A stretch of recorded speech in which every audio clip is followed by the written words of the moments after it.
ochiq ekanu. Kelaveringlar. Oyoqda yechib kirish kerakmi? Yo'q, bexijolat kiraveringlar ichkariga aka. Kelaveringlar. Iye, tinchlikmi?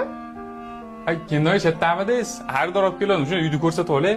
Mana bax spalni, va oshxona, va orqangizda sanuzil, orqada bunday bog'i bor, mana chiqib ketsa bo'ladi. Kelar mana spalnida ham ko'rasizlarmi? Mana aka, shu ko'rib turgan mebellar endi hammasi yerda qoladi aka. To'xtab turinglar, bo'lmasa men chiqib ketib olay. Bo'ldi. Endi qochib turasa chiqib ketib olsinlar. Shunaqa aka, yaqinda derazani ham almashtirib qo'ydim. Alo. Ha, alo, uyda egasi naqangi uyda ko'rsatgani xaridor olib kelibdi. Ha, odam olib kelibdimi? Bo'pti, kutib tursan, hozir boraman. Buni ko'rsatib oldi. Ha, ko'rsatyapti. Eshik ochiq ekan, bostirib kirib kelishdi. Jinnimi? U nima uyga bostirib kirib keladi? Tashqariga chiqib ketsan. Ha, ko'chaga chiqib ketdimman, ko'chadaman. Bo'pti, shu tashqarida turib tur, hozir boraman. Xo'p.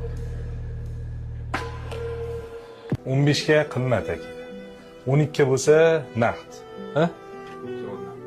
Ya aka, bash past so'ravayapsiz. Shuncha mebellar ham qolyapti-yu aka. Pul zaril bo'lmaganda sotmasdim. 14 bo'lsa berib yuboraman aka. Aka, sizniki ham bas, bizniki ham bas. 13 beramiz. Rozimisiz aka?